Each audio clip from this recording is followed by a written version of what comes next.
Welcome back. This lecture is going to be on estimation and confidence intervals. Just to review from last time, you learned about the distribution of means. We learned that this distribution of means has three important rules or characteristics. The first is that the mean of the distribution of means is equal to the mean in the population. The variance of the distribution of means can be calculated as the population variance divided by the size of each sample. The standard deviation of the distribution of means can be found by taking the square root of the variance of the distribution of means. And the shape of the distribution of means will be normal if each sample has 30 or more people in it, or if the population that we're sampling from is normal. So this lecture, we're going to learn about a technique called estimation. Estimation uses a sample statistic as the basis for estimating the value of the corresponding population parameter. So for example, we would use a sample mean as an estimate for what the mean in the population is. Estimation can be used as a complementary alternative approach to statistical significance testing. In some research disciplines, especially those that use surveys, this technique is used extensively to estimate population values. So in this lecture, you're going to learn the basics of this technique. First, some terminology. So a point estimate is a best guess of a specific population parameter. So for example, a sample mean is a point estimate for the population mean. The sample mean that we have ends up serving as our best guess of what the actual mean in the population is. And this is based on the assumption that our sample mean has been sampled from a population having that same mean value. We can think about Rule 1 from the central limit theorem. But one question we can ask is, how accurate is our point estimate in estimating whatever the population parameter is? It is just an estimate after all. It's a guess.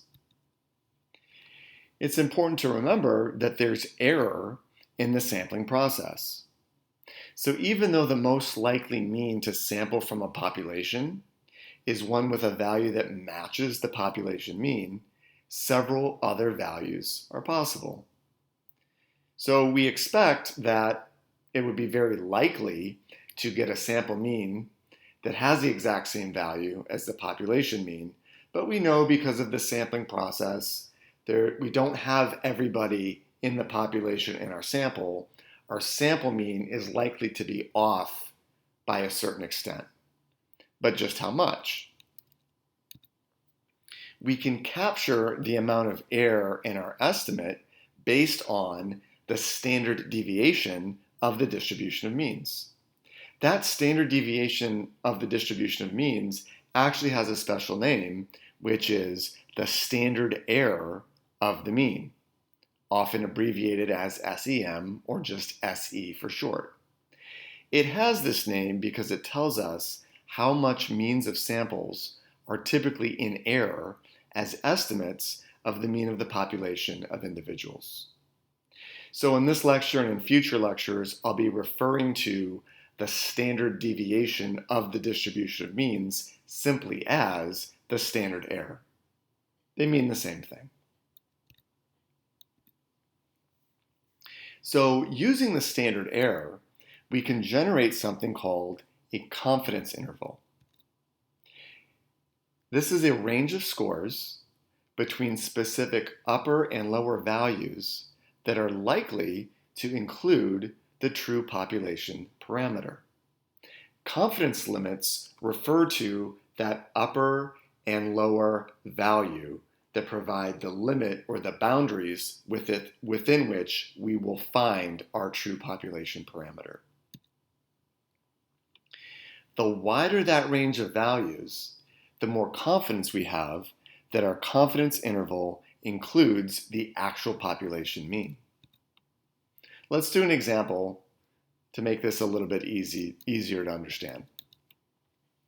So let's just say that we survey 25 employees and we find that the average hours that they work per week is 40 with a standard deviation of 10. So based on this sample data, we wish to estimate a range of likely values for the true population mean. Our best guess of what that true population mean is 40. And this is based on the idea that our sample mean M serves as a point estimate for our population mean mu. We know, however, that because we only have a sample and we don't have every employee in the company, we could be wrong. We could be off by just a little bit in our estimate. So the next thing that we want to do is we want to come up with a range of values so that we can be 95% confident that the true amount of hours that employee works will fall within that range. We'll give ourselves a little wiggle room.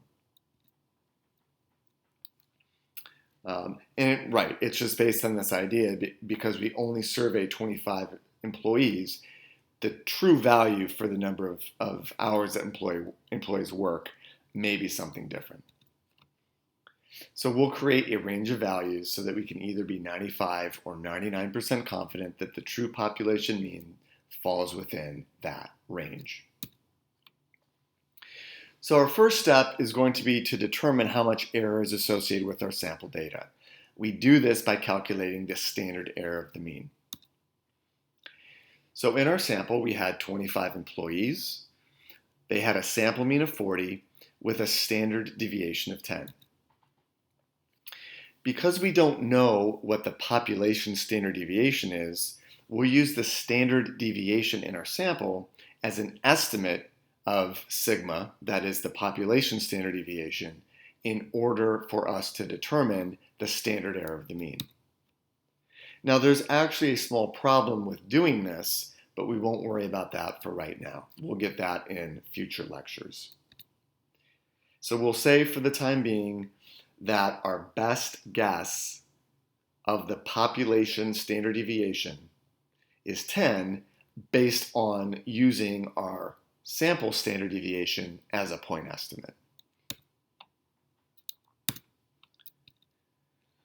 Okay, now in order to figure out the standard error, we're going to use Rule 2a and 2b from the central limit theorem. Those formulas are easier if we start with population variance. So all I'm going to do is take that standard deviation of 10 and square it to get a variance of 100. Then, by Rule 2a, we can calculate the variance of the distribution of means as the population variance divided by the size of our sample. So we take 100 divided by 25, that gives us a variance of the distribution of means of 4. Rule 2b tells us that we can get the standard deviation of the distribution of means, aka the standard error, by taking the square root of the variance. So taking the square root of 4 gives us a standard error of 2. There we go. Now, because we know that the distribution of means is approximately normally distributed, we can use the properties of the normal curve to determine the upper and lower values in the distribution associated with a range of 95% of the scores and 99% of the scores. We happen to know that the two values of positive and negative 1.96 are associated with the middle 95% of the normal distribution. If it's not clear where the values 1.96 and negative 1.96 are coming from, please review previous lectures.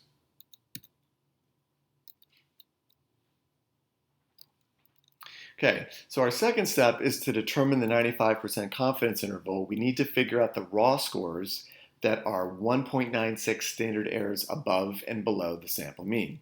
The way that we do that is by using our z-score to raw score formula. So again, this is something that we've seen in previous lectures. If it's unclear where this formula is coming from, please go back and review some of our previous lectures. So we can determine the upper confidence limit by taking our sample mean and adding 1.96 standard errors times the value of what our standard error was, which was 2. So doing so will give us an upper limit of 43.92. To determine our lower limit, we're going to use the same formula, except right now we're going to add the lower z-score associated with that lower part of the distribution. So doing so has us subtracting 3.92 from 40 to give us a lower limit of 36.08. What these numbers tell us is that we can be 95% confident that the true number of hours that employees work in our population of employees is somewhere between 36.08 hours and 43.92 hours. Now, if we want to be 99% confident that the true value of the population mean, we just need to change our z-values. To do so, we find the z-values that are associated with the middle 99% of the normal distribution, that is, those that would cut off the top 0.5% from the bottom 0.5%. And again, if it's not clear where these z-values are coming from, please go back and review our previous lectures. So here, all we're going to do is we're going to take that same raw score formula, and instead of using positive and negative 1.96, we're just going to substitute in positive and negative 2.58 for our z-scores. So doing so for the upper limit has us adding 5.16 to get an upper limit of 45.16, and subtracting 5.16 to get a lower limit of 34.84. So therefore, we can be 99% confident that the true number of hours that employees work in the population is somewhere between 34.84 and 45.16. Notice that the more confident we wish to be, the wider the interval that we need to construct. So our 95% confidence interval ranged from 36.08 to 43.92. But our 99% confidence interval is wider. It ranges all the way from 34.84 all the way up to 45.16. So that wider interval allows us to be even more confident, 99% confident, that somewhere in that interval we've captured the true population mean. Should we do estimation or should we do hypothesis tests? It turns out you can use confidence intervals for hypothesis testing. And it's equivalent to doing a two-tailed hypothesis test. So we do this by constructing an interval around our sample mean, our treated sample mean.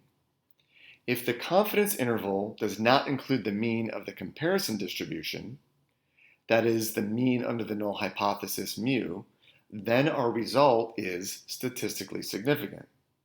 Let's do an example.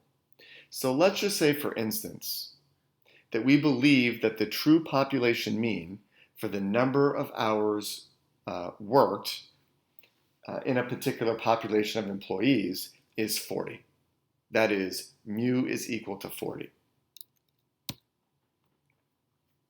We would want to know, we've got these other 10 employees that are from maybe like a particular department in the company. Now they work 44 hours with a standard deviation of 7. We want to know, is that statistically significantly different than 40? Here's how we'd answer that question by constructing a confidence interval. The first thing that we would do is calculate the standard error. So again, we don't know what the population standard deviation is, so we're going to use the standard deviation in our sample as our point estimate. So we'll say that sigma is equal to 7. And again, our formulas are easier if we start with population variance, so I'm just going to take 7 and square it to get a population variance of 49. Then, following rule 2a and 2b, I'll calculate the variance of the distribution of means as 4.9, which gives us a standard deviation of the distribution of means, that is a standard error of 2.21. Using our same formula for calculating confidence limits, I'll construct a confidence interval, a 95% confidence interval. So you can see what we do there is we use our z's of positive 1.96 and negative 1.96. We're going to substitute in our standard error of 2.21. So, and we're going to create our confidence interval around our sample mean of 44. That was determined from this particular group of employees from this particular department. So doing so, we're going to add 4.43 to our sample mean of 44 to get an upper limit of 48.33. And then we're going to subtract 4.33 from 44 to get a lower limit of 39.67. So in doing so, we can be 95% confident that our sample mean of 44 was sampled from a population with a population mean somewhere between 39.67 to 48.33. Now, because our best guess of the number of hours that employees work is 40, okay, that's the mean for our comparison population, that does end up falling within the confidence interval that we constructed. Therefore, we do not have a statistically significant result. We can be 95% confident that the sample mean from these particular 10 employees in this particular department comes from a population of workers that could work anywhere from 39.67 hours to 48.33 hours. In other words, we can't rule out the null hypothesis of 40. 40 falls within the range of plausible values. So if you were an employee within that department and you're thinking to yourself, see, we work more than everyone else, right? We work 44 hours. That 44 hours wouldn't be considered statistically different from a population average of 40. That's within the range of values that could very likely be sampled.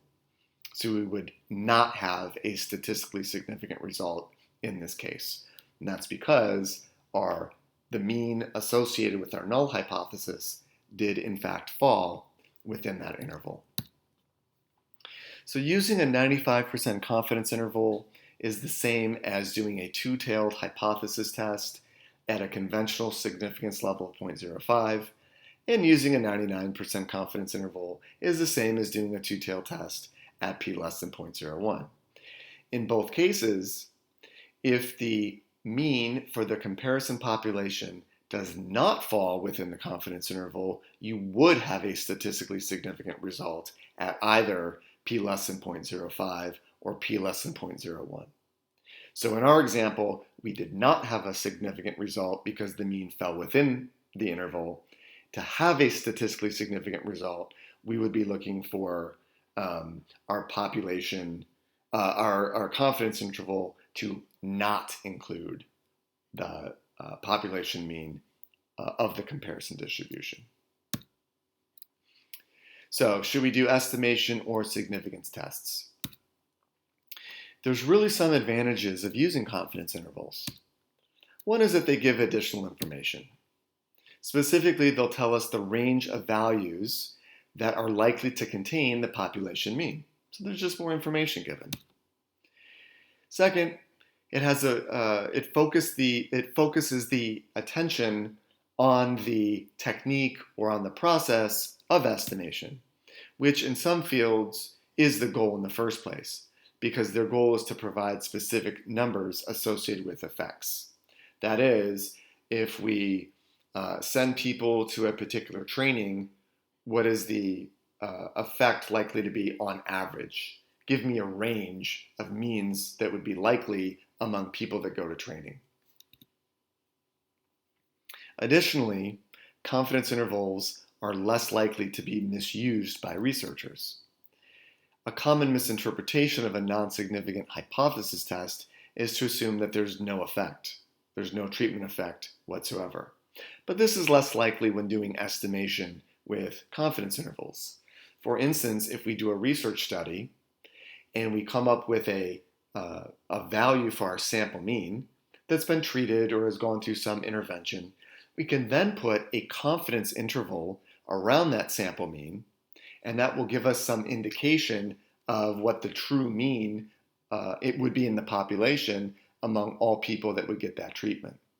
And so what we're able to see that there would be a range, and that there would be a range of possible effects, not that there would be just that our sample mean is not significantly different from our mean of the null hypothesis, but rather that there's a range of values that are possible. Okay, as some extra practice, I recommend doing questions 1, 2, 3, 4, 5, 6, yes, and 7, 8. So questions 1 through 8 from the back of chapter 5. Questions 4 and 5 in particular are going to be on confidence intervals, and 6, 7, and 8 are going to be on z-tests.